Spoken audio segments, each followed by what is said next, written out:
Beaucoup cherchent la paix dans les possessions ou les honneurs. Mais le vrai bonheur est en nous. Et si je te disais que chaque matin, tu te réveilles avec une richesse que tu ignores, une force que tu n'exploites pas, un trésor que tu cherches partout sauf là où il se trouve réellement. Imagine pouvoir traverser n'importe quelle tempête émotionnelle sans vaciller, pouvoir perdre tout ce qui t'entoure sans perdre ton centre, pouvoir être abandonné par tous sans jamais te sentir vide. Cette capacité existe déjà en toi, mais tu as passé ta vie entière à la chercher chez les autres, dans leurs regards, leurs mots, leur présence. Les stoïciens ont découvert il y a des millénaires que la plus grande illusion de l'humanité est de croire que le bonheur vient de l'extérieur. Ils ont compris que tout ce dont tu as vraiment besoin pour être complet est déjà là, attendant simplement que tu cesses de regarder ailleurs. Un cœur qui bat sans demander permission, un esprit capable de créer des mondes, une volonté qui peut transformer n'importe quelle défaite en leçon. Tu possèdes tout cela, mais tu mendies encore l'approbation comme si ta vie en dépendait. Il ne s'agit pas de devenir un ermite ou de rejeter l'humanité, bien au contraire. Il s'agit d'apprendre à danser avec la vie depuis ton propre centre de gravité, sans avoir besoin que quelqu'un te tienne la main pour ne pas tomber. Aujourd'hui, je vais te montrer comment cette indépendance émotionnelle peut devenir ta plus grande force, ton refuge le plus sûr, ta liberté la plus authentique. Ce n'est pas le monde qui doit changer pour que tu trouves la paix, c'est ta relation avec toi-même qui doit être transformée. Avant de commencer ce voyage, arrête-toi un instant et va dans les commentaires écrire « Aujourd'hui, je choisis de devenir mon propre pilier ». En faisant cela, tu poses la première pierre de ta liberté intérieure. Écris-le maintenant, puis reviens, car ce qui suit pourrait bien changer ta façon de voir chaque jour qui te reste à vivre. Chaque leçon que je vais partager ouvre une porte vers cette liberté, mais c'est la dernière qui contient la révélation que peu ont le courage d'accepter.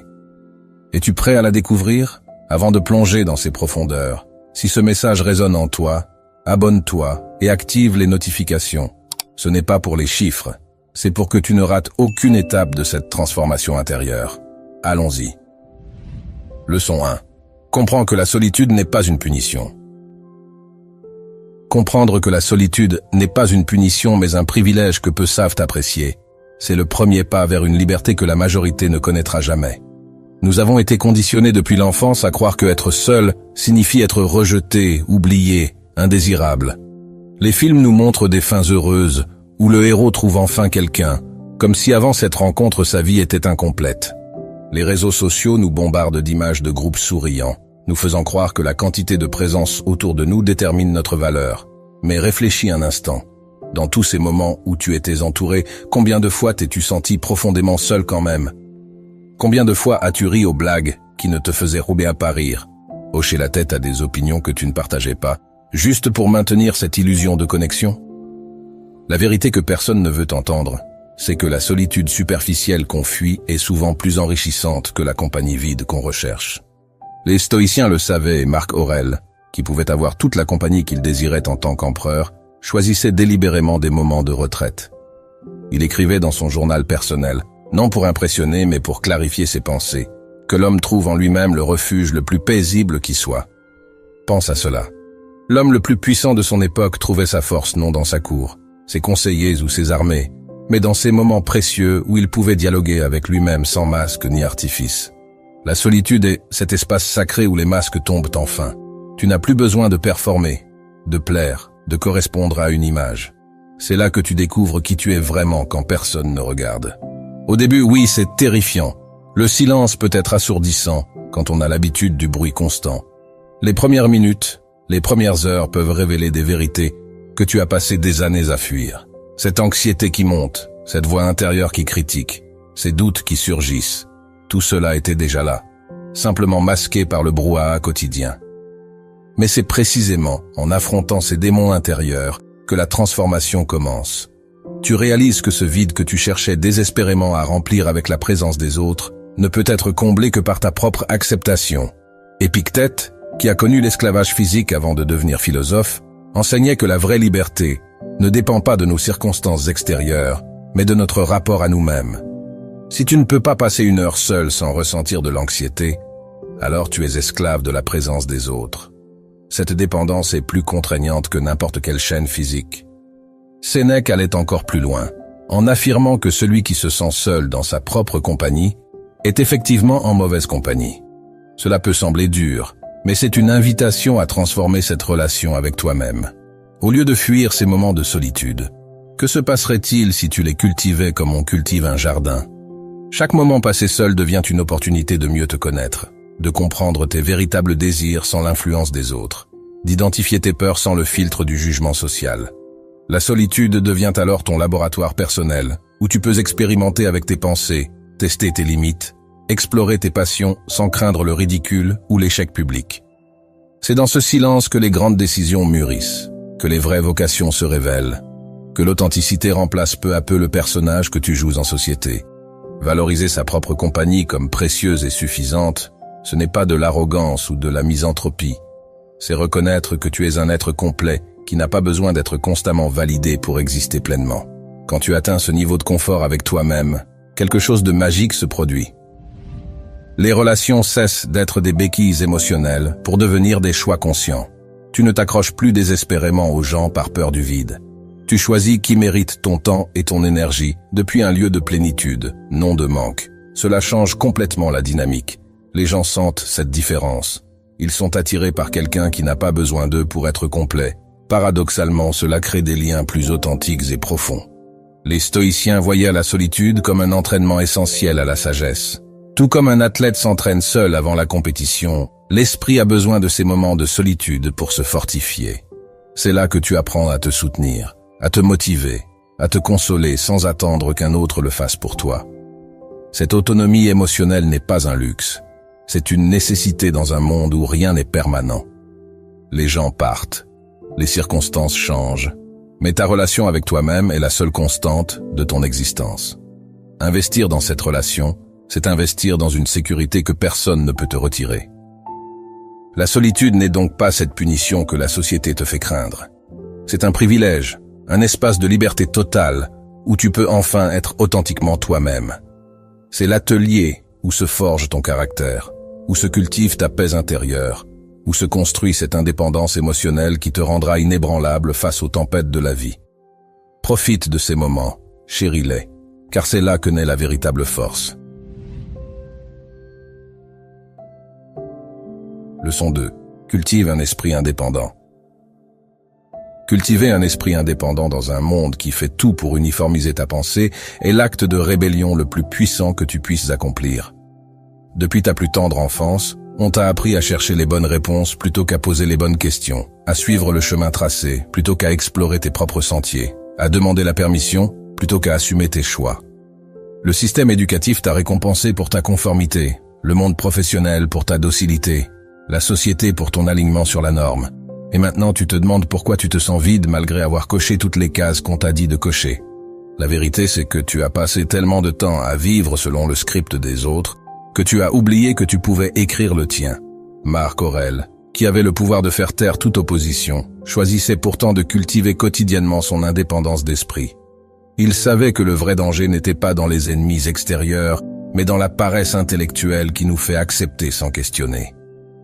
Il écrivait que le bonheur de ta vie dépend de la qualité de tes pensées, et ces pensées ne peuvent être de qualité si elles sont simplement des échos de ce que les autres pensent. Réfléchis à combien de tes opinions sont vraiment tiennes. Cette carrière que tu poursuis, est-ce ton rêve ou celui qu'on a projeté sur toi? Ces valeurs que tu défends, les as-tu choisies ou héritées sans examen? Ce style de vie que tu maintiens, te rend-il heureux? Ou cherches-tu juste à correspondre à une image? Un esprit indépendant ne se forge pas dans le confort de l'accord général, mais dans l'inconfort du questionnement constant. Épictète enseignait que nous devons examiner chaque impression, chaque pensée, chaque désir pour déterminer s'ils viennent vraiment de nous ou s'ils ont été implantés par l'extérieur. C'est un travail épuisant au début, car il demande de remettre en question des fondations que tu croyais solides. Tu vas découvrir que beaucoup de ce que tu prenais pour des vérités absolues ne sont que des conventions sociales, des traditions non questionnées, des peurs transmises de génération en génération. Cette découverte peut être déstabilisante, même douloureuse. Tu réalises que tu as peut-être vécu des années, voire des décennies, selon un programme qui n'était pas le tien. Mais c'est exactement là que commence la liberté. Quand tu commences à distinguer entre ce que tu penses vraiment et ce qu'on t'a appris à penser, tu reprends le contrôle de ta vie mentale. Prendre des décisions basées sur tes propres principes plutôt que sur la pression sociale demande un courage que peu possèdent. C'est facile de suivre la foule, de répéter les opinions populaires, d'éviter la controverse en restant dans le consensus mou. Ce qui est difficile, c'est de dire non quand tout le monde dit oui, de rester debout quand tout le monde se courbe, de maintenir ton cap quand les vents sociaux soufflent dans une autre direction. La solitude dont nous avons parlé devient ici ton terrain d'entraînement. C'est dans ces moments seuls avec tes pensées que tu peux vraiment examiner tes motivations, tes croyances, tes désirs. Sans le bruit des opinions extérieures, tu peux enfin entendre ta propre voix, celle qui a peut-être été étouffée pendant des années. Sénèque conseillait de se retirer régulièrement en soi-même pour nettoyer l'esprit des influences extérieures, comme on nettoie une plaie pour qu'elle guérisse proprement. Ces moments de retraite mentale ne sont pas une fuite, mais une nécessité pour maintenir la clarté de ton jugement. Devenir ton propre conseiller et soutien ne signifie pas rejeter tout conseil extérieur ou vivre dans l'arrogance de croire que tu as toujours raison. Cela signifie développer un filtre mental qui évalue chaque information, chaque conseil, chaque opinion à travers le prisme de tes propres valeurs et de ta propre expérience. Tu écoutes, tu considères, tu analyses, mais la décision finale t'appartient toujours. Cette responsabilité peut sembler lourde au début. C'est tellement plus facile de blâmer les autres quand les choses tournent mal, de dire « on m'a conseillé de » ou « tout le monde fait comme ça ». Mais avec cette responsabilité vient une liberté incomparable, celle de vivre selon tes propres termes. Un esprit indépendant se reconnaît à sa capacité à rester calme quand tout le monde panique, à questionner quand tout le monde accepte, à résister quand tout le monde cède. Il ne cherche pas la confrontation pour le plaisir de s'opposer, mais il ne sacrifie pas non plus ses convictions sur l'autel de l'harmonie sociale. C'est un équilibre délicat qui demande une pratique constante. Commence par de petites choses. La prochaine fois qu'on te demande ton opinion, pause avant de répondre. Demande-toi, qu'est-ce que je pense vraiment ? Pas ce qui va plaire, pas ce qui va éviter le conflit, mais quelle est ma vérité sur ce sujet ? Au début, tu vas hésiter, bégayer peut-être, car tu n'as pas l'habitude de puiser dans ton propre puits de sagesse. Mais avec le temps, cette voix intérieure devient plus claire, plus forte, plus assurée. Les stoïciens savaient que l'indépendance d'esprit n'est pas un état qu'on atteint une fois pour toutes, mais une pratique quotidienne. Chaque jour apporte ses pressions, ses tentations de conformité, ses invitations à abandonner ton jugement au profit du confort social. Mais chaque jour offre aussi l'opportunité de renforcer cette indépendance, de choisir la pensée authentique plutôt que le consensus facile. Avec le temps, cette pratique devient une seconde nature. Tu n'as plus besoin de lutter pour maintenir ton indépendance d'esprit, elle devient ton mode de fonctionnement par défaut. Quand ton esprit est vraiment indépendant, tu découvres une paix que peu connaissent. Tu n'es plus ballotté par chaque nouvelle mode de pensée, chaque opinion populaire, chaque pression sociale. Tu as ton propre centre de gravité intellectuelle qui te maintient stable, même quand le monde autour devient chaotique. C'est le cœur de l'enseignement stoïcien. La vraie liberté n'est pas de faire ce que tu veux, mais de penser par toi-même, de juger par toi-même, de décider par toi-même. Si tu es prêt à entreprendre ce voyage vers l'indépendance mentale et à ne plus être l'esclave des pensées des autres, écris dans les commentaires « Aujourd'hui, je reprends le contrôle de mon esprit et de mes pensées ». Leçon 3. Trouve un sens en toi. Trouver un sens en toi plutôt que dans les regards et les applaudissements des autres, c'est construire ta vie sur du roc plutôt que sur du sable mouvant. Combien de personnes passent leur existence entière à poursuivre des objectifs qui ne sont pas les leurs, à grimper des échelles appuyées contre les mauvais murs, à accumuler des succès qui les laissent vides parce qu'ils répondaient aux attentes des autres plutôt qu'à leur appel intérieur. Tu connais cette sensation, ce moment où tu obtiens enfin ce que tu pensais vouloir, et au lieu de la satisfaction promise, tu ne ressens qu'un vide encore plus grand. C'est parce que tu as cherché ton sens à l'extérieur, alors qu'il a toujours été enfoui en toi, attendant que tu arrêtes de courir assez longtemps pour l'écouter.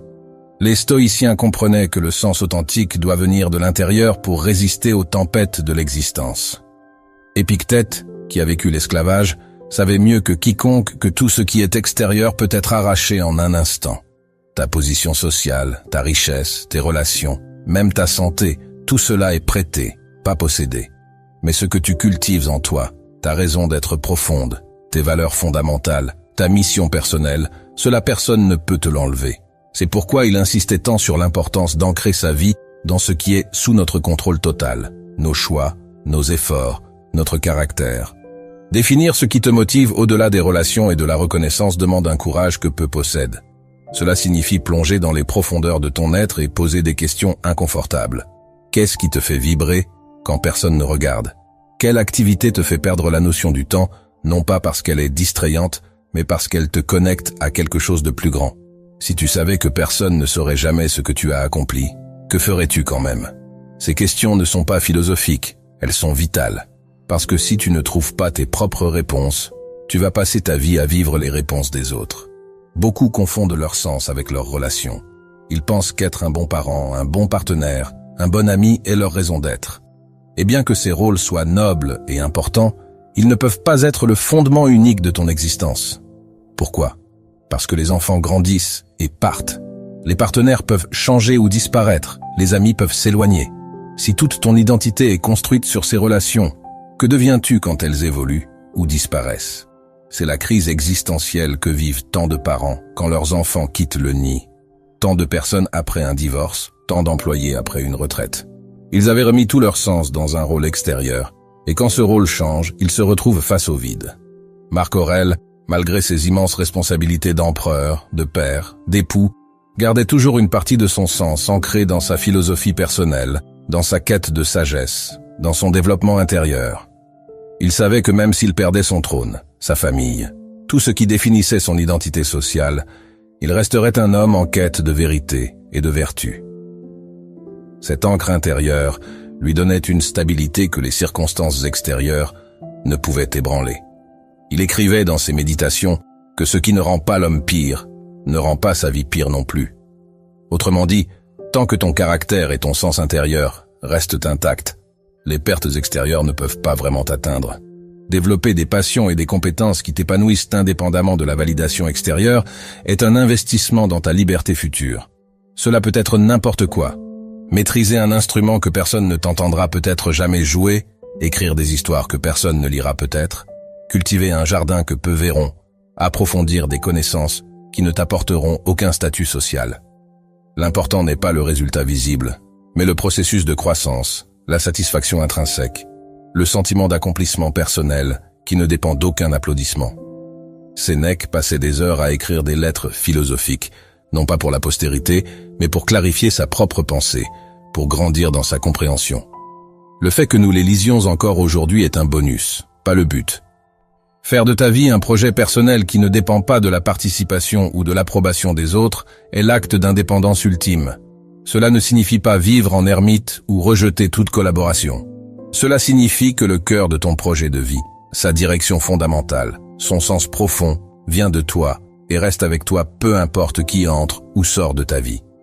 Tu peux partager ce projet avec d'autres, les inviter à y participer, mais tu n'en dépends pas pour continuer.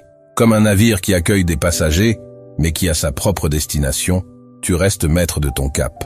Cette autonomie de sens transforme complètement ta relation au succès et à l'échec. Quand ton sens vient de l'intérieur, l'échec devient simplement une information, pas une condamnation. Tu échoues? C'est une opportunité d'apprendre et d'ajuster. Tu réussis? C'est agréable, mais ce n'est pas là que tu puises ta valeur. Ta valeur vient du fait que tu poursuis quelque chose qui a du sens pour toi, indépendamment du résultat. Cette liberté face au résultat est ce qui permet aux grands créateurs, inventeurs, penseurs de persévérer malgré les échecs répétés. Ils ne travaillent pas pour le succès. Ils travaillent parce que le travail lui-même a du sens pour eux. Les stoïciens savaient que quand ton sens est interne, la solitude devient productive plutôt que douloureuse. Le silence devient un espace de planification plutôt qu'un vide à combler. Les obstacles deviennent des défis stimulants plutôt que des excuses pour abandonner. Tu ne crains plus d'être seul parce que seul, tu restes connecté à ce qui te fait avancer. Tu ne dépends plus de la présence ou de l'encouragement des autres pour maintenir ta motivation. Ton moteur est interne, alimenté par une source que toi seul contrôles. Quand tu vis selon un sens qui vient de toi, quelque chose de remarquable se produit. Tu attires naturellement des personnes qui résonnent avec ton authenticité. Tes relations deviennent plus profondes parce qu'elles sont basées sur qui tu es vraiment, pas sur un personnage que tu joues. Ton travail devient plus satisfaisant parce qu'il s'aligne avec tes valeurs profondes. Ta vie prend une cohérence qu'elle n'avait pas quand tu essayais de satisfaire tout le monde, sauf toi-même. Si tu es prêt à cesser de chercher ton sens dans les yeux des autres, et à commencer à le cultiver en toi-même. Écris dans les commentaires, mon sens vient de l'intérieur et guide chacun de mes pas. Leçon 4. Considère le silence comme un allié. Considérer le silence comme ton allié plutôt que ton ennemi, c'est découvrir que dans un monde qui hurle constamment pour ton attention, le vrai pouvoir réside dans la capacité à créer et protéger des espaces de calme. Nous vivons dans une époque où le silence est devenu suspect. Si tu n'es pas en train de parler, d'écouter, de consommer du contenu, de produire du bruit, on se demande ce qui ne va pas chez toi. Les gens remplissent chaque seconde de leur journée avec des podcasts, de la musique, des conversations, des notifications, comme si le silence était un vide dangereux qui pourrait les engloutir. Mais cette peur du silence est en réalité la peur de se retrouver face à soi-même, face à ses pensées non filtrées, face à la vérité qu'on a passé tant de temps à fuir. Les stoïciens voyaient le silence non pas comme une absence mais comme une présence, la présence de l'espace nécessaire pour que la sagesse émerge. Marc Aurèle, qui vivait entouré de courtisans, de conseillers, de solliciteurs constants, se levait avant l'aube pour trouver ces moments de silence, où il pouvait enfin entendre sa propre voix intérieure. Il comprenait que dans le tumulte constant, même les décisions les plus importantes deviennent des réactions plutôt que des choix réfléchis. Le silence n'était pas pour lui une fuite du monde, mais une préparation à mieux l'affronter. Dans ses méditations, il écrivait que l'âme a besoin de retraite, non pas pour fuir les responsabilités, mais pour retrouver la clarté nécessaire à leur accomplissement. Le silence est ce professeur patient qui attend que tu sois prêt à écouter. Dans le bruit, tu ne peux entendre que les voix les plus fortes, généralement celles qui crient le plus fort leurs peurs, leurs urgences, leurs demandes. Mais dans le silence, les voix plus subtiles peuvent enfin être entendues. Tes intuitions, ces murmures de sagesse intérieure que tu as ignorés pendant des années. Tes vrais désirs, ceux qui ne sont pas influencés par la publicité ou la pression sociale. Tes peurs profondes, celles que tu masques avec de l'activité constante. Le silence les révèle tous, sans jugement, simplement en leur donnant l'espace d'exister. Utiliser le calme pour réfléchir à ton chemin plutôt que de simplement réagir aux circonstances est ce qui distingue une vie intentionnelle d'une vie subie. Épictète enseignait que nous devons examiner nos impressions avant d'y réagir, et cet examen nécessite du silence. Dans le bruit et la hâte, nous réagissons automatiquement, selon nos conditionnements, nos habitudes, nos peurs. Mais dans le silence, nous pouvons prendre ce moment crucial entre le stimulus et la réponse, ce moment où réside notre liberté de choisir. Combien de décisions regrettables auraient été évitées si nous avions pris le temps du silence avant de réagir? Combien de mots blessants non prononcés? Combien d'actions impulsives évitées? Combien de chemins destructeurs non empruntés? Réduire le bruit extérieur pour écouter ta voix intérieure n'est pas un luxe spirituel, c'est une nécessité pratique. Ton esprit est bombardé quotidiennement par des milliers de messages, d'opinions, de sollicitations. Si tu ne crées pas activement des espaces de silence, ces voix extérieures deviennent ta voix intérieure par défaut. Tu commences à penser les pensées des autres, à désirer leurs désirs, à craindre leurs peurs. Le silence agit comme un filtre qui permet à ton authenticité de réémerger. Sénèque comparait l'esprit sans silence à une eau trouble où rien ne peut être vu clairement. Le silence permet à cette eau de se décanter, révélant la clarté qui était toujours là, simplement obscurcie par l'agitation constante. Apprendre à apprécier les moments sans distraction est un art qui se perd dans notre monde hyper connecté. L'anxiété que beaucoup ressentent dans le silence n'est pas causée par le silence lui-même, mais par ce qu'il révèle. Toutes ces pensées que tu as évitées, ces émotions que tu as supprimées, ces vérités que tu as niées, elles attendent patiemment dans le silence. C'est pourquoi les premières expériences de silence volontaire peuvent être inconfortables, voire douloureuses. Ton esprit, habitué à la stimulation constante, va chercher désespérément quelque chose à quoi s'accrocher. Des pensées random vont surgir, des souvenirs embarrassants, des inquiétudes futures. C'est normal, c'est le processus de désintoxication mentale. Mais si tu persistes, si tu traverses cette phase initiale d'inconfort, quelque chose de magique se produit. Le silence devient non pas vide mais plein. Plein de possibilités, de créativité, de paix. Tu découvres que tu n'as pas besoin de remplir chaque moment avec du contenu externe. Tu peux simplement être, Et dans cet être simple réside une satisfaction que toute la stimulation du monde ne peut égaler. Le silence devient ton sanctuaire, un endroit où tu peux toujours retourner, peu importe le chaos extérieur. Les stoïciens pratiquaient ce qu'ils appelaient la prosoche, une attention vigilante au moment présent, et cette attention ne peut être cultivée que dans le silence. Le silence n'est pas antisocial, c'est pro-personnel. Il ne s'agit pas de rejeter le monde, mais de créer l'espace nécessaire pour y participer depuis ton centre plutôt que depuis ta périphérie. Quand tu cultives régulièrement le silence, tu remarques que ta présence dans le bruit devient différente. Tu n'es plus emporté par chaque vague d'émotions collectives, chaque panique sociale, chaque urgence artificielle. Tu peux rester calme au milieu de la tempête parce que tu as cultivé ce calme dans le silence. Marc Aurèle parlait d'être comme le promontoire contre lequel les vagues se brisent continuellement. Le promontoire reste immobile, et autour de lui, l'eau agitée devient calme. Ce promontoire, c'est la force que tu construis dans le silence. Faire du silence un allié quotidien ne nécessite pas de retraite monastique. Cela peut être 5 minutes le matin avant que le monde se réveille.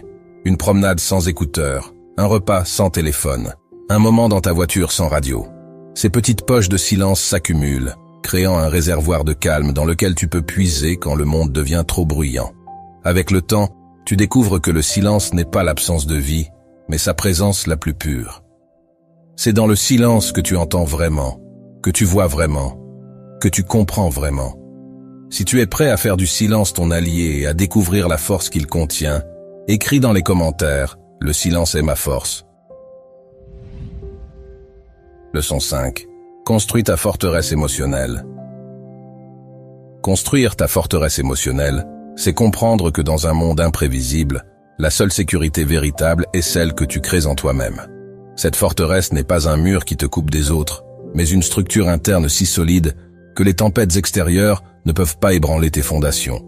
Imagine pouvoir traverser une rupture sans t'effondrer, une perte d'emploi sans perdre ton identité, une trahison sans perdre ta capacité à faire confiance. Cette résilience n'est pas innée, elle se construit pierre par pierre, jour après jour, choix après choix. Les stoïciens savaient que dépendre émotionnellement des autres ou des circonstances, c'est construire sa maison sur un terrain qui ne nous appartient pas. À tout moment, le propriétaire peut reprendre son terrain, et nous voilà sans abri émotionnel. Marc Aurèle, qui a perdu plusieurs enfants, qui a fait face à des trahisons, des guerres, des épidémies, maintenait une stabilité émotionnelle qui étonnait ses contemporains. Comment faisait-il ? Il avait construit en lui-même ce qu'aucune circonstance extérieure ne pouvait détruire. Une acceptation profonde de la nature impermanente de toute chose et un engagement inébranlable envers ses principes. Il écrivait que ce qui ne rend pas l'homme moralement pire ne rend pas sa vie pire. Cette perspective transforme chaque perte externe en simple changement de circonstance, plutôt qu'en catastrophe existentielle. Ta forteresse émotionnelle se construit sur cette compréhension. Les événements sont neutres, c'est ton jugement sur eux qui crée ta souffrance ou ta sérénité. Ne pas laisser l'absence des autres affaiblir ton moral demande une discipline quotidienne. Chaque fois que tu sens ton humeur chuter parce que quelqu'un n'a pas répondu à ton message, que tes plans sont annulés, que tu te retrouves seul un samedi soir, tu as l'opportunité de renforcer ta forteresse ou de la laisser s'effriter. La plupart des gens choisissent l'effritement. Ils s'apitoient, cherchent désespérément un remplacement, scrollent sur les réseaux sociaux pour se sentir moins seul. Mais toi, tu peux choisir différemment. Tu peux voir cette absence non comme un abandon, mais comme un cadeau.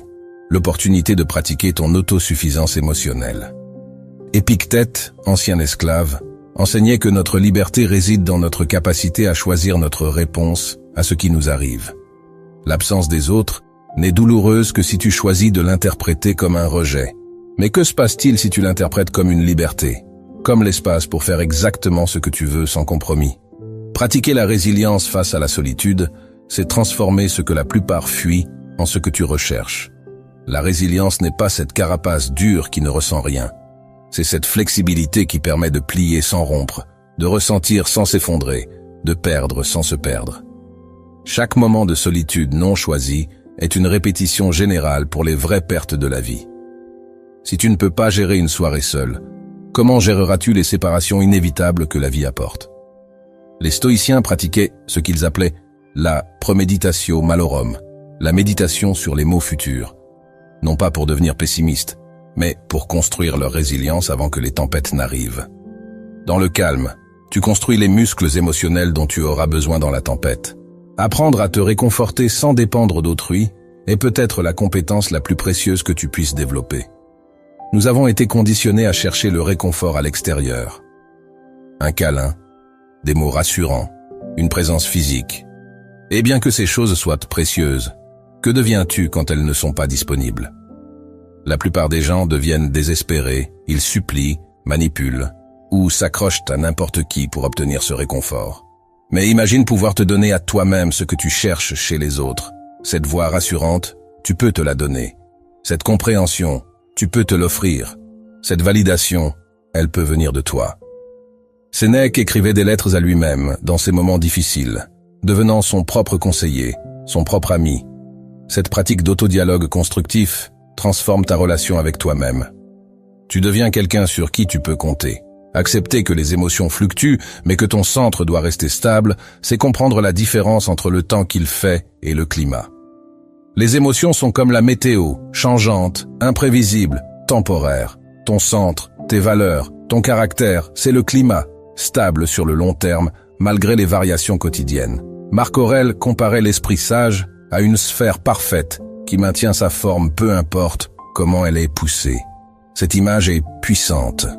Ta forteresse émotionnelle n'est pas rigide, comme un mur qui peut se fissurer. Elle est flexible comme une sphère qui roule avec les coups, mais retrouve toujours son équilibre. Tu peux te sentir triste sans devenir la tristesse. Tu peux ressentir la colère sans être consumé par elle. Tu peux expérimenter la solitude sans la laisser définir ton identité. Cette forteresse se construit à travers des pratiques quotidiennes qui peuvent sembler insignifiantes mais qui s'accumulent en force monumentale. Chaque fois que tu choisis de ne pas vérifier immédiatement ton téléphone au réveil, tu renforces ta forteresse. Chaque fois que tu résistes à l'envie d'envoyer ce message désespéré, tu ajoutes une pierre. Chaque fois que tu transformes une soirée seule en opportunité de croissance plutôt qu'en apitoiement, tu consolides tes murs. Ce ne sont pas les grands gestes héroïques qui construisent la résilience. Ce sont les milliers de petits choix quotidiens de ne pas céder à la facilité émotionnelle. Les stoïciens savaient que cette forteresse n'est pas une prison. Au contraire, c'est ce qui te permet d'aimer librement, sans attachement désespéré. Quand tu sais que tu peux survivre à la perte, tu peux aimer sans la peur paralysante de perdre. Quand tu sais que tu peux être heureux seul, tu peux être avec les autres par choix et non par nécessité.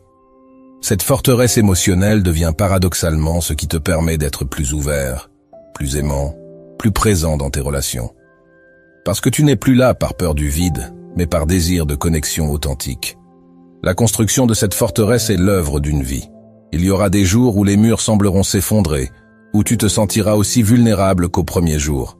C'est normal. La forteresse n'est pas une structure parfaite et permanente. C'est un processus constant de construction, de réparation, de renforcement. Chaque échec est une opportunité d'identifier les points faibles et de les renforcer. Chaque succès est une confirmation que le travail en vaut la peine. Avec le temps, tu remarqueras que ce qui te déstabilisait complètement ne provoque plus qu'une légère perturbation. Ce qui te faisait paniquer ne génère plus qu'une préoccupation gérée. Ce n'est pas que tu es devenu insensible, c'est que tu as développé la capacité de ressentir sans te perdre dans le ressenti. Leçon 6. Cesse d'idéaliser la compagnie constante. Cesser d'idéaliser la compagnie constante, c'est reconnaître que l'obsession moderne d'être toujours entouré est une forme subtile d'esclavage émotionnel. Regarde autour de toi comment les gens paniquent à l'idée de manger seuls au restaurant, comment ils restent dans des relations toxiques par peur de la solitude, comment ils maintiennent des amitiés superficielles juste pour avoir quelqu'un avec qui sortir. Cette dépendance à la présence constante des autres n'est pas de l'amour, c'est de la peur déguisée en sociabilité. La société nous a vendu l'idée que être seul équivaut à être seul dans le sens de solitaire, indésirable, raté. Mais cette équation est fausse et dangereuse. Elle nous pousse à accepter n'importe quelle compagnie plutôt que d'affronter notre propre présence. Les stoïciens comprenaient que les relations, comme tout dans la vie, ont besoin de respiration pour rester saines. Marc Aurèle, malgré son amour profond pour sa famille, prenait régulièrement du temps loin d'eux, non pas par manque d'affection mais par sagesse. Il savait que la proximité constante étouffe ce qu'elle prétend protéger. Pense à un feu. Si tu empiles trop de bois trop serré, tu étouffes la flamme. Les relations ont besoin d'espace pour que l'air circule, pour que chaque personne puisse grandir individuellement et apporter quelque chose de frais à la relation. Cette vérité est difficile à accepter dans une culture qui glorifie la fusion totale, qui romantise l'idée de ne faire qu'un, qui voit l'indépendance dans une relation comme un signe de distance émotionnelle. Comprendre que les relations ont besoin d'espace pour s'épanouir va à l'encontre de tout ce qu'on nous enseigne sur l'amour et l'amitié. On nous dit que si tu aimes vraiment quelqu'un, tu veux être avec cette personne tout le temps. Mais cette vision est infantile et destructrice. Elle transforme l'amour en possession, l'affection en dépendance, la connexion en fusion malsaine. Épictète enseignait que nous devons aimer les gens comme on aime les saisons, en appréciant leur présence quand ils sont là, en acceptant leur absence quand ils ne le sont pas. Cette approche peut sembler froide, mais c'est en réalité la forme d'amour la plus mature. C'est aimer sans posséder, apprécier sans s'accrocher, connecter sans fusionner. Éviter de confondre solitude et abandon est crucial pour maintenir ta paix intérieure. La solitude peut être un choix conscient, un cadeau que tu t'offres, un espace de régénération. L'abandon est une interprétation que tu plaques sur l'absence. Quand quelqu'un annule des plans, est-ce un abandon ou une opportunité de faire quelque chose que tu n'aurais pas pu faire en sa présence? Quand une relation se termine, est-ce un rejet ou une libération vers quelque chose de mieux aligné? La différence n'est pas dans l'événement, mais dans ton interprétation. Sénèque rappelait que nous souffrons plus dans notre imagination que dans la réalité. La plupart de la douleur de la solitude ne vient pas de la solitude elle-même, mais de l'histoire que nous nous racontons sur ce qu'elle signifie. Apprendre à voir la compagnie comme un complément et non une nécessité transforme radicalement la qualité de tes relations. Quand tu n'as pas besoin des autres pour te sentir complet, tu peux enfin les apprécier pour qui ils sont vraiment, pas pour ce qu'ils comblent en toi. Tu arrêtes de projeter tes manques sur eux, d'exiger qu'ils soient ta thérapie ambulante, ton divertissement constant, ta validation perpétuelle. Les relations deviennent plus légères, plus joyeuses, plus authentiques. Les gens sentent la différence entre quelqu'un qui veut être avec eux et quelqu'un qui a besoin d'être avec eux. Le premier attire, le second repousse. Cette idéalisation de la compagnie constante crée des attentes impossibles qui sabotent les relations même qu'elle prétend protéger. Tu attends de l'autre qu'il soit toujours disponible, toujours présent, toujours en phase avec tes besoins. Et quand inévitablement il ne l'est pas, tu te sens trahi, abandonné, pas aimé. Mais le problème n'est pas l'autre, c'est ton attente irréaliste. Les stoïciens enseignaient d'aimer les gens tout en acceptant leur nature imparfaite et impermanente. Les gens ont leur propre vie, leurs propres besoins, leur propre rythme. Respecter cela, c'est respecter leur humanité. Se libérer de cette idéalisation ne signifie pas devenir un ermite ou mépriser les relations. Au contraire, c'est leur donner leur juste place dans ta vie. C'est reconnaître qu'elles enrichissent ton existence, mais ne la définissent pas. C'est comprendre que tu peux avoir des moments de profonde connexion sans avoir besoin que cette connexion soit constante. C'est apprécier la qualité plutôt que la quantité. Un moment de vraie présence vaut mieux que des heures de proximité distraite. Une conversation authentique vaut mieux que 1000 échanges superficiels. Marc Aurèle écrivait que tout est éphémère, celui qui se souvient et ce dont on se souvient. Cette impermanence n'est pas tragique, elle est libératrice. Elle nous rappelle de chérir les moments de connexion quand ils arrivent, sans essayer de les figer dans une permanence impossible. Elle nous enseigne à laisser les gens aller et venir dans nos vies, comme les vagues sur la plage, chacune apportant quelque chose d'unique, aucune ne restant pour toujours. Quand tu cesses d'idéaliser la compagnie constante, tu découvres que la solitude n'est pas le désert que tu craignais, mais un jardin que tu peux cultiver. Et depuis ce jardin, tu peux inviter les autres non pas par désespoir, mais par joie de partager ta richesse intérieure. Les relations deviennent des célébrations plutôt que des nécessités, des choix plutôt que des dépendances. Cette liberté est contagieuse. Les gens sont attirés par quelqu'un qui est heureux seul, car ils sentent qu'être choisi par cette personne est un vrai compliment, pas un acte de désespoir. Leçon 7. Investis du temps dans ton développement. Investir du temps dans ton développement, c'est reconnaître que tu es à la fois le sculpteur et la sculpture de ta propre vie. Chaque livre que tu lis, chaque compétence que tu développes, chaque habitude que tu cultives, c'est un coup de ciseau qui te rapproche de ta forme idéale. Mais combien de personnes passent plus de temps à planifier leurs vacances qu'à planifier leur croissance personnelle. Combien investissent plus d'argent dans leur apparence extérieure que dans leur richesse intérieure? Nous vivons dans une société qui célèbre le succès instantané, qui vend des transformations en 30 jours, qui promet des raccourcis vers la grandeur. Mais les stoïciens savaient que le vrai développement personnel est l'œuvre d'une vie entière, un engagement quotidien qui ne connaît pas de ligne d'arrivée. Marc Aurèle, l'homme le plus puissant de son époque, passait ses matinées non pas à savourer son pouvoir, mais à étudier la philosophie, à écrire ses réflexions, à examiner sa conduite de la veille. Il comprenait que le vrai pouvoir ne réside pas dans ce que tu contrôles à l'extérieur, mais dans la maîtrise que tu exerces sur toi-même. Chaque jour, il se demandait: ai-je progressé dans la sagesse? Ai-je agi selon mes principes? Qu'ai-je appris de mes erreurs? Cette pratique d'auto-examen constant n'était pas de l'obsession narcissique, mais de la sculpture consciente de son caractère. Il savait que sans ce travail intentionnel, même un empereur peut devenir esclave de ses impulsions. Lire, étudier et acquérir de nouvelles connaissances n'est pas un luxe d'intellectuel. C'est une nécessité vitale pour quiconque refuse de stagner. Ton esprit est comme un muscle. Sans défi constant, il s'atrophie. Sénèque lisait quotidiennement, non pas pour impressionner dans les dîners, mais pour nourrir son âme. Il disait que chaque jour où tu n'as rien appris est un jour perdu. Mais attention, il ne s'agit pas d'accumuler des informations comme on collectionne des trophées.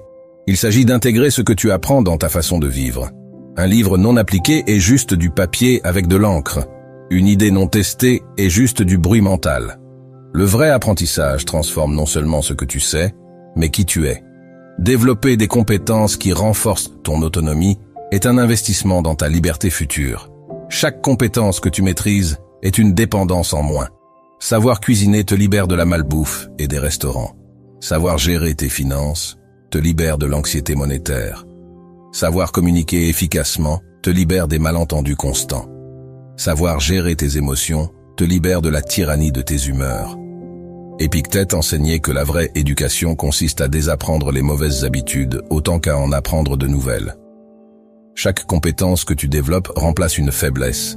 Chaque connaissance que tu acquiers dissipe une ignorance. Chaque habitude positive que tu cultives élimine un automatisme destructeur. T'entourer d'apprentissage plutôt que de distraction est un choix qui définit ta trajectoire de vie.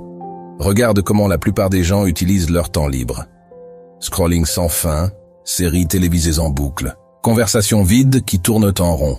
Ces activités ne sont pas mauvaises en soi, mais quand elles deviennent ton mode par défaut, elles volent le temps que tu pourrais investir dans ta croissance.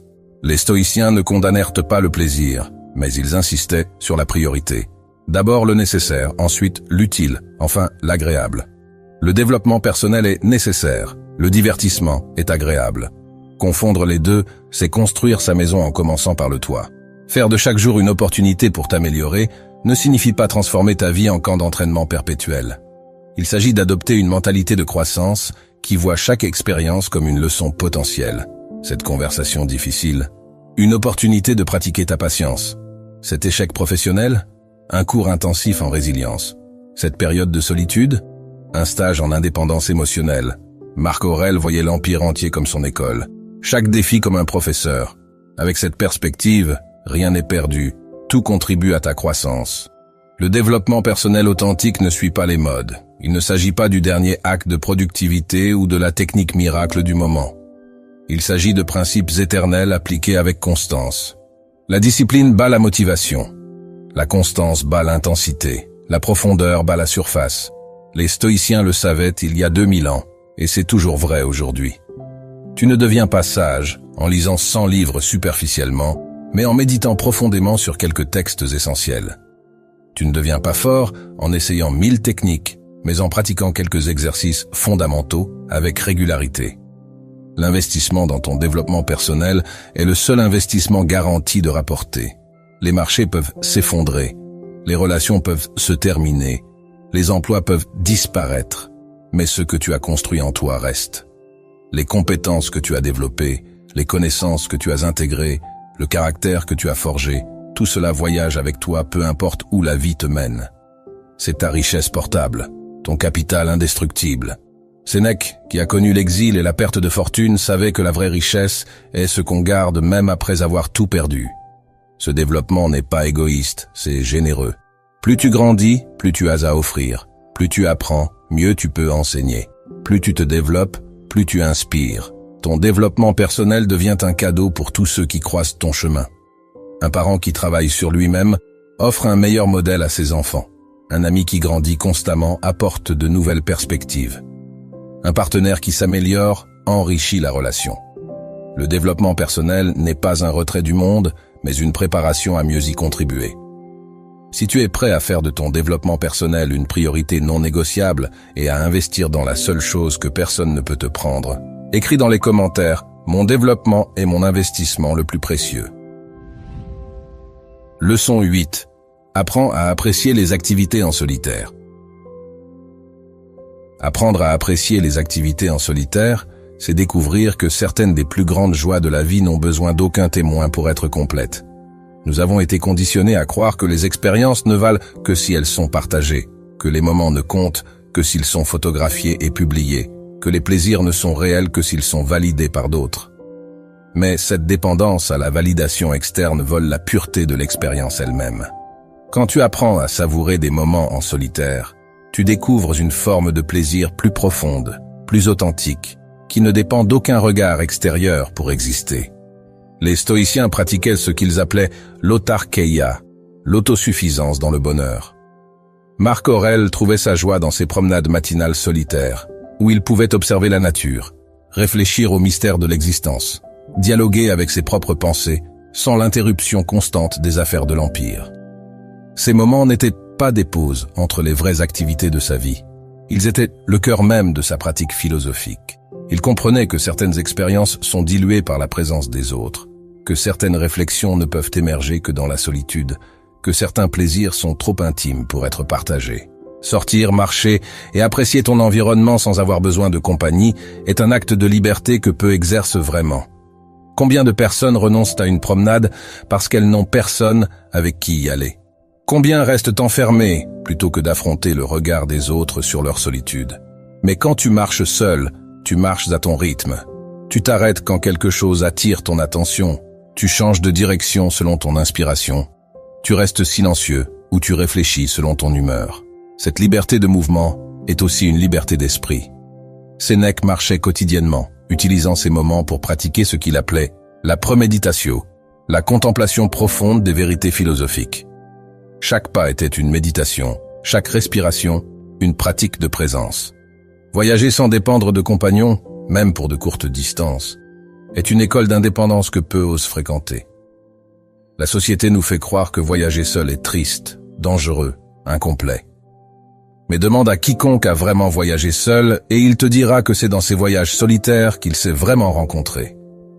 Sans le filtre constant de la conversation, sans le besoin de consensus pour chaque décision, sans la distraction de gérer les humeurs et désirs d'un autre, tu es face à face avec le monde et avec toi-même. Épictète enseignait que nous devons être capables de nous adapter à toutes circonstances.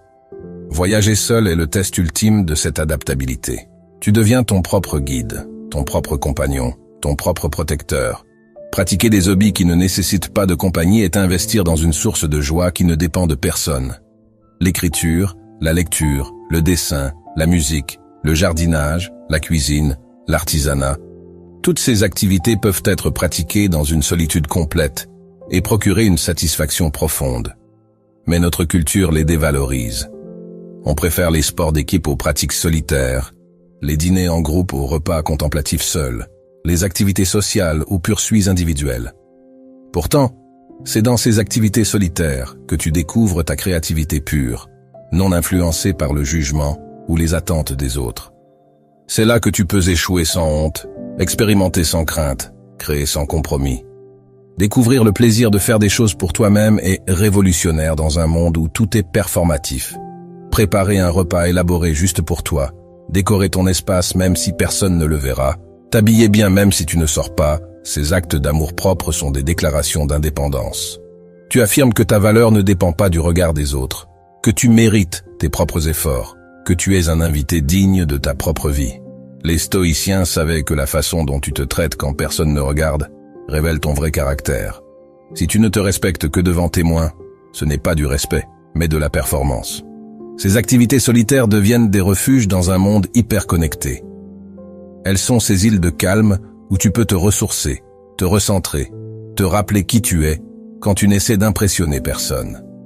Marc Aurèle écrivait ses méditations pour lui-même, jamais avec l'intention qu'elles soient lues.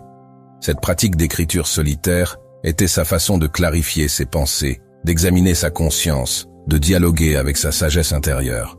Le fait que nous les lisions aujourd'hui est accidentel.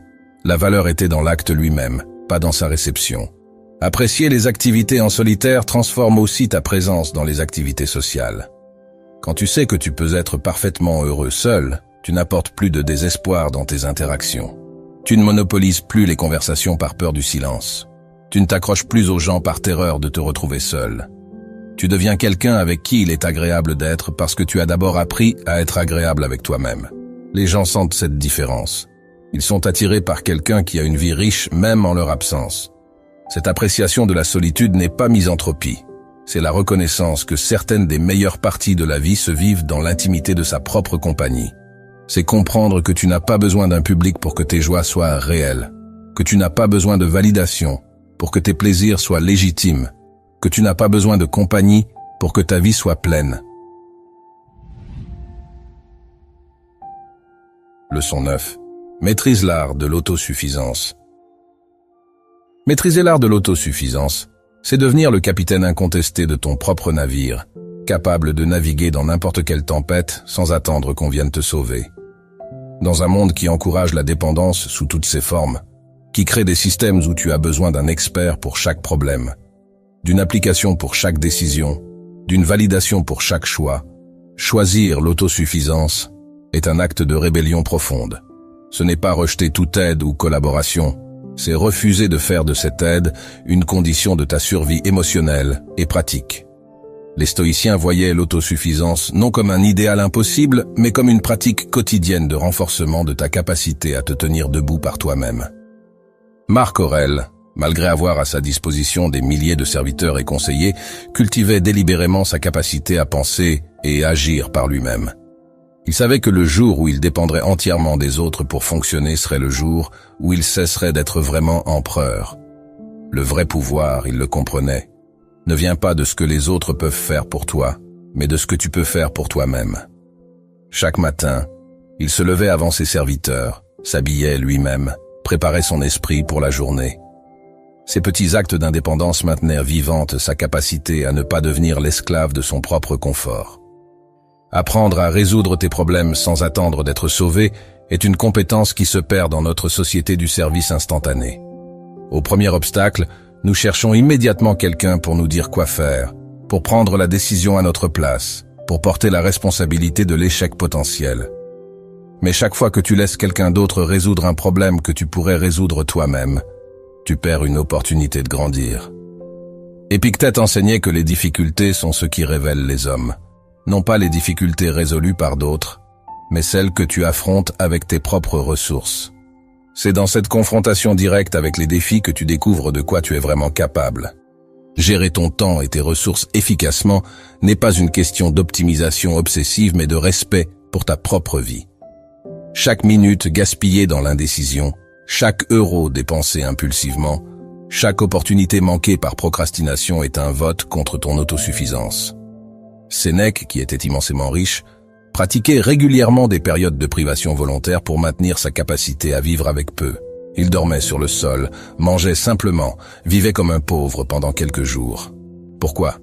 Pour se rappeler que son bonheur ne dépendait pas de son luxe, que sa capacité à fonctionner ne dépendait pas de son confort. Cette pratique maintenait son autosuffisance psychologique même au milieu de l'abondance matérielle. Assumer la responsabilité de tes décisions et de leurs conséquences est peut-être l'aspect le plus difficile de l'autosuffisance. C'est tellement plus facile de blâmer les circonstances, les autres, le système, la malchance. Mais chaque fois que tu pointes du doigt ailleurs, tu abandonnes ton pouvoir. Les stoïciens avaient une règle simple. Tout ce qui t'arrive est soit sous ton contrôle, et alors tu peux le changer, soit hors de ton contrôle, et alors tu dois l'accepter. Dans les deux cas, la plainte est inutile. Cette approche peut sembler dure, mais elle est profondément libératrice. Elle te replace au centre de ta vie, non comme victime, mais comme acteur principal. Trouver de la satisfaction dans ta capacité à te débrouiller seul n'est pas de l'orgueil mal placé, c'est la reconnaissance de ta dignité fondamentale. Chaque problème que tu résous par toi-même, chaque compétence que tu maîtrises, chaque défi que tu surmontes sans béquilles externes, est une affirmation de ta valeur intrinsèque. Cette satisfaction n'a rien à voir avec la comparaison aux autres. Il ne s'agit pas d'être meilleur que quelqu'un, mais d'être meilleur que tu étais hier, plus capable, plus indépendant, plus complet. L'autosuffisance transforme ta relation avec l'échec. Quand tu dépends constamment des autres, l'échec devient catastrophique parce qu'il révèle non seulement que tu as échoué, mais que ceux sur qui tu comptais ont aussi échoué ou t'ont abandonné. Mais quand tu es autosuffisant, l'échec devient simplement une information. Tu as essayé quelque chose, ça n'a pas marché, tu ajustes et tu réessaies. Il n'y a pas de drame existentiel, pas de crise d'identité, juste un processus d'apprentissage continu. Marc Aurèle voyait chaque échec comme une opportunité de pratiquer une vertu, la patience, la persévérance, l'humilité, la créativité. Cette maîtrise de l'autosuffisance ne se construit pas du jour au lendemain.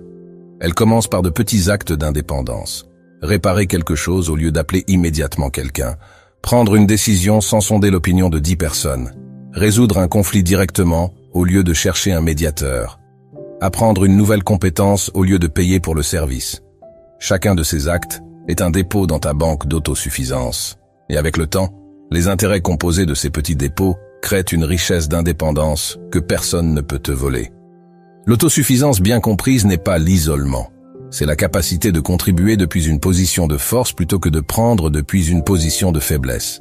Quand tu es autosuffisant, tes relations deviennent des échanges entre égaux plutôt que des transactions entre dépendants et pourvoyeurs.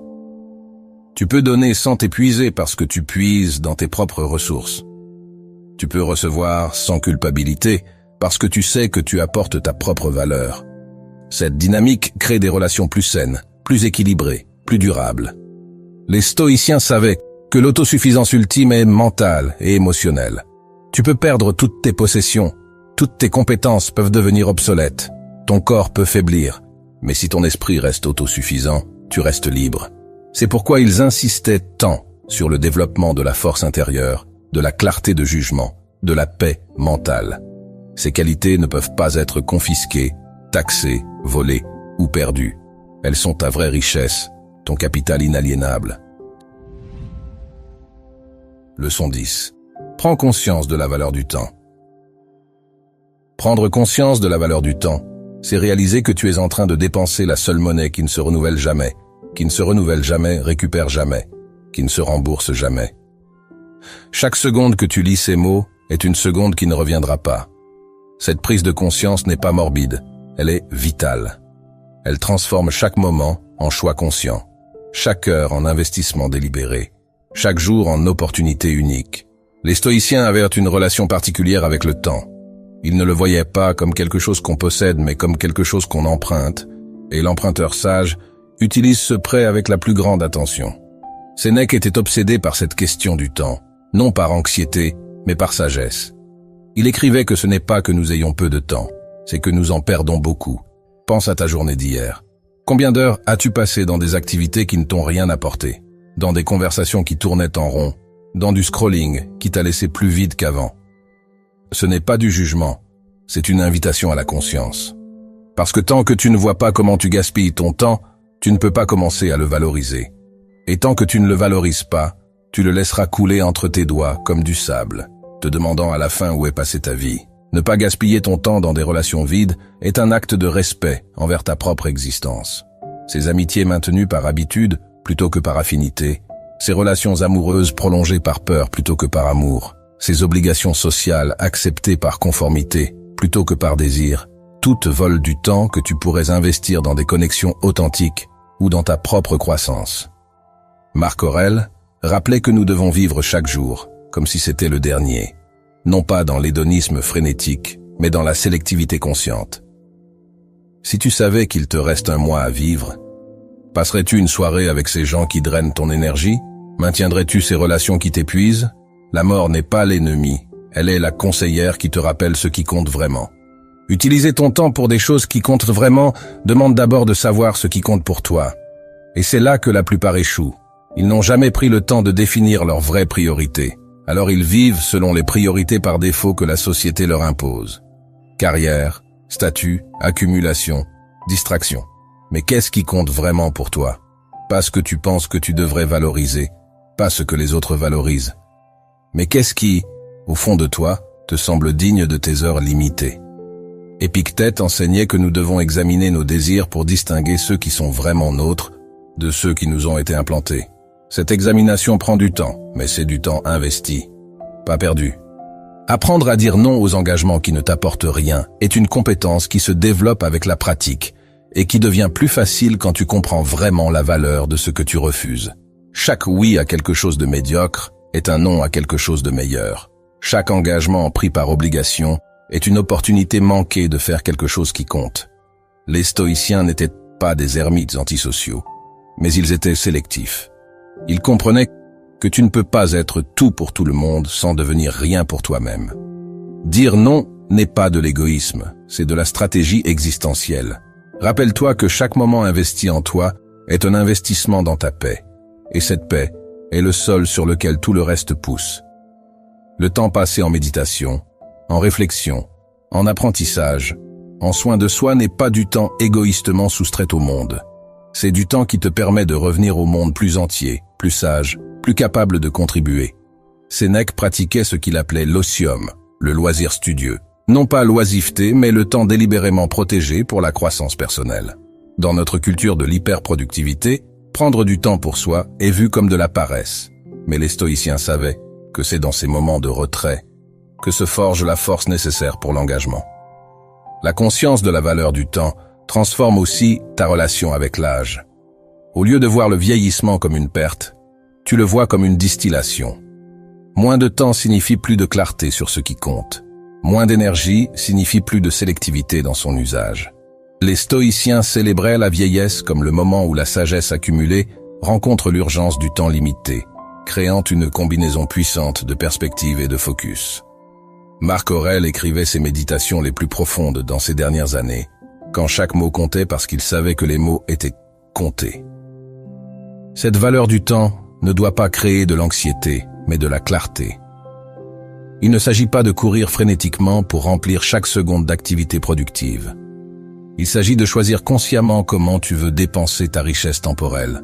Parfois, le meilleur usage du temps est de ne rien faire, de simplement être, d'observer, de respirer. La différence est dans la conscience. Quand tu choisis de ne rien faire, c'est du repos. Quand tu ne fais rien par défaut, c'est du gaspillage.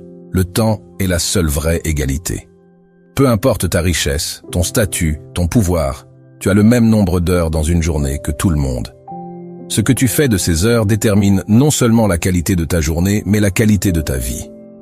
Les stoïciens nous rappellent que le temps est la matière première de la vie. Ce que tu en fais, c'est l'œuvre d'art que tu crées. Chaque jour est une toile vierge, chaque heure un coup de pinceau. Tu peux créer un chef-d'œuvre ou un gribouillage, mais dans tous les cas, la toile ne reviendra pas. Leçon 11. Change ton dialogue intérieur. Changer ton dialogue intérieur, c'est reprendre le contrôle de la conversation la plus importante de ta vie, celle qui ne s'arrête jamais, celle qui détermine comment tu interprètes chaque événement, chaque interaction, chaque défi. Cette voix dans ta tête, elle est avec toi du réveil au coucher. Elle commente, juge, analyse, critique ou encourage. Pour la plupart des gens, cette voix est leur pire ennemi. Elle leur rappelle constamment leurs échecs, amplifie leurs peurs, minimise leurs succès, sabote leurs efforts. Mais cette voix n'est pas fixe, elle n'est pas toi, elle est une habitude mentale qui peut être transformée. Les stoïciens comprenaient que nous ne sommes pas nos pensées, nous sommes les observateurs de nos pensées. Et en tant qu'observateurs, nous avons le pouvoir de changer le narratif. Marc Aurèle, dans ses méditations, nous montre exactement comment faire cela. Ses écrits ne sont pas des dissertations philosophiques abstraites. Ils sont les traces de son combat quotidien pour maintenir un dialogue intérieur constructif face aux immenses pressions de diriger un empire. Il se parlait à lui-même comme un ami sage parlerait à quelqu'un qu'il veut voir réussir. Ferme mais encourageant, honnête mais bienveillant. Il ne se mentait pas sur ses faiblesses, mais il ne s'y complaisait pas non plus. Chaque matin, il se rappelait ses principes, ses objectifs, sa mortalité. Non pas pour se déprimer, mais pour se centrer, pour donner à sa journée une direction claire. Te parler avec respect et motivation plutôt qu'avec mépris et découragement est un choix que tu fais des milliers de fois par jour. Quand tu fais une erreur, quelle est ta première pensée? Je suis stupide ou j'ai appris quelque chose. Quand tu regardes dans le miroir, que te dis-tu? Quand tu fasses un défi, ton dialogue intérieur te pousse-t-il en avant ou te tire-t-il en arrière? Ces micro-moments de dialogue intérieur s'accumulent en une force massive qui soit te propulse, soit te paralyse. Épictète enseignait que ce ne sont pas les événements qui nous troublent, mais nos jugements sur ces événements. Et nos jugements sont exprimés d'abord dans notre dialogue intérieur. Remplacer les pensées de manque par de la gratitude n'est pas de la pensée positive naïve. C'est un recadrage stratégique de ton attention. Ton cerveau ne peut pas simultanément se concentrer sur ce qui manque et sur ce qui est présent. C'est un choix. Les stoïciens pratiquaient ce qu'ils appelaient l'amor fati, l'amour du destin. Non pas une résignation passive, mais une acceptation active qui transforme chaque circonstance en opportunité. Quand ton dialogue intérieur dit « je n'ai pas assez », tu peux le transformer en « j'ai ce qu'il faut pour commencer ». Quand il dit « pourquoi moi ?» Swing, tu peux le changer en « qu'est-ce que cela m'enseigne ?» Ce n'est pas nier les difficultés, c'est refuser de leur donner plus de pouvoir qu'elles n'en ont déjà. Éviter les autocritiques destructives demande une vigilance constante, car elles sont souvent déguisées en réalisme ou honnêteté. Mais il y a une différence énorme entre l'évaluation honnête et l'autoflagellation. L'évaluation honnête dit « j'ai échoué dans cette tâche, voici ce que je peux améliorer ». L'autoflagellation dit « je suis un échec ». L'une est spécifique et orientée vers l'action, l'autre est globale et paralysante. Sénèque nous rappelait que nous sommes souvent nos propres bourreaux, nous infligeant des tortures mentales que nous ne tolérerions de personne d'autre. Pourquoi acceptes-tu de toi-même un traitement que tu n'accepterais pas de ton pire ennemi? Renforcer ta confiance avec des affirmations positives basées sur des preuves réelles de ta compétence et de ta résilience est bien plus puissant que de simples mantras vides. Au lieu de te répéter « je suis extraordinaire » sans y croire, rappelle-toi des moments spécifiques où tu as surmonté des difficultés. J'ai survécu à cette période difficile, je peux survivre à celle-ci. J'ai appris cette compétence complexe, je peux en apprendre une autre. J'ai reconstruit ma vie avant, je peux le refaire. Ces affirmations ancrées dans ton expérience réelle ont un pouvoir que les platitudes génériques n'ont pas. Le dialogue intérieur détermine aussi comment tu interprètes le comportement des autres. Quand quelqu'un ne répond pas à ton message, ton dialogue intérieur dit-il « il m'ignore » ou « il est probablement occupé ». Quand quelqu'un te critique, entends-tu « je suis nul » ou « voici une perspective à considérer ». Les stoïciens enseignaient que nous devons donner aux autres le bénéfice du doute que nous aimerions recevoir. Ton dialogue intérieur peut transformer chaque interaction en conflit ou en opportunité de connexion, selon l'histoire que tu choisis de te raconter. Changer ton dialogue intérieur est comme apprendre une nouvelle langue. Au début, c'est maladroit, forcé, artificiel. Tu dois consciemment traduire chaque pensée négative en quelque chose de plus constructif. Mais avec la pratique, cela devient plus naturel. Les nouveaux patterns de pensée deviennent des autoroutes neuronales, tandis que les anciens deviennent des sentiers envahis.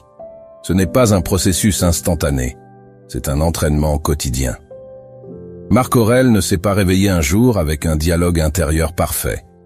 Ses méditations montrent son travail constant pour maintenir une perspective saine face aux défis quotidiens. Le plus puissant dans ce changement de dialogue intérieur, c'est qu'il change non seulement comment tu te sens, mais comment tu agis. Quand ton dialogue intérieur te dit que tu es capable, tu essaies des choses plus difficiles. Quand il te dit que l'échec est apprentissage, tu prends plus de risques calculés. Quand il te rappelle ta résilience, tu affrontes les défis avec plus de courage. Le dialogue intérieur n'est pas juste du bruit mental, c'est le programmeur de tes actions futures. Change le programme, et tu changes les résultats. Cette transformation du dialogue intérieur n'est pas un luxe psychologique, c'est une nécessité pour quiconque veut vivre une vie autodéterminée. Tant que tu laisses une voix critique non examinée diriger tes pensées, tu vis selon un script que tu n'as pas écrit, probablement hérité de voix du passé qui n'avaient pas tes meilleurs intérêts à cœur. Reprendre le contrôle de ton dialogue intérieur, c'est reprendre le contrôle de ta vie mentale, émotionnelle et ultimement pratique.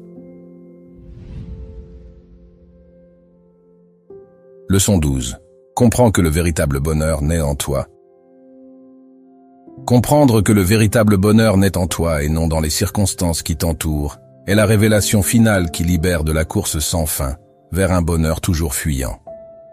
Cette vérité, les stoïciens l'ont découverte il y a plus de 2 millénaires, mais elle reste révolutionnaire dans un monde qui te vend constamment l'idée que le bonheur est dans le prochain achat, la prochaine relation, le prochain accomplissement.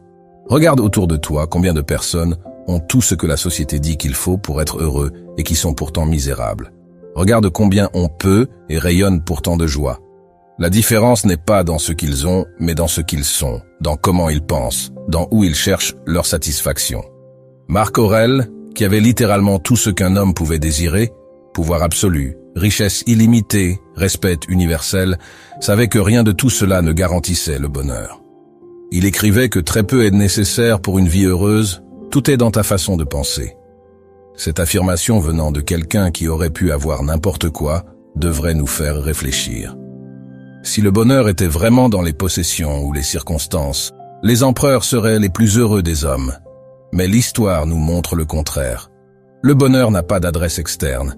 Il réside dans la qualité de tes pensées, dans la paix de ton esprit, dans l'alignement entre tes actions et tes valeurs. Ne pas chercher le bonheur dans les circonstances extérieures ne signifie pas devenir indifférent à ta vie ou cesser d'avoir des objectifs. Cela signifie comprendre que les circonstances sont le décor, pas la pièce. Tu peux jouer une tragédie dans un palais ou une comédie dans une cabane. Le décor influence l'expérience mais ne la détermine pas.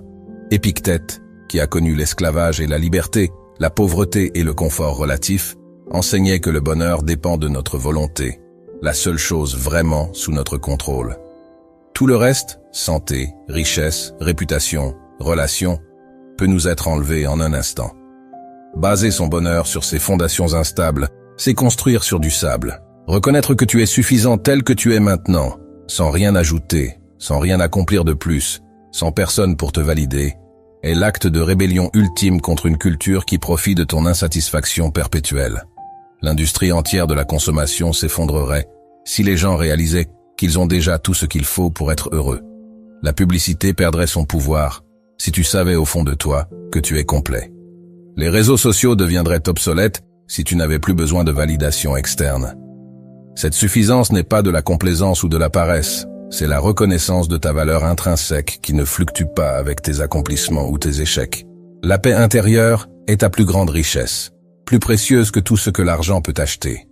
Cette paix ne vient pas de l'absence de problèmes, mais de ta capacité à rester centré malgré eux. Sénèque, qui était immensément riche, savait que la vraie richesse n'est pas ce que tu possèdes, mais ce dont tu peux te passer. Plus tu as besoin de peu pour être heureux, plus tu es riche. Plus tu dépends de conditions spécifiques pour ta paix. Plus tu es pauvre, peu importe ton compte en banque. Cette paix intérieure se cultive par la pratique quotidienne. Méditation, réflexion, gratitude, acceptation. Ce n'est pas un état qu'on atteint une fois pour toutes, mais un jardin qu'on cultive continuellement.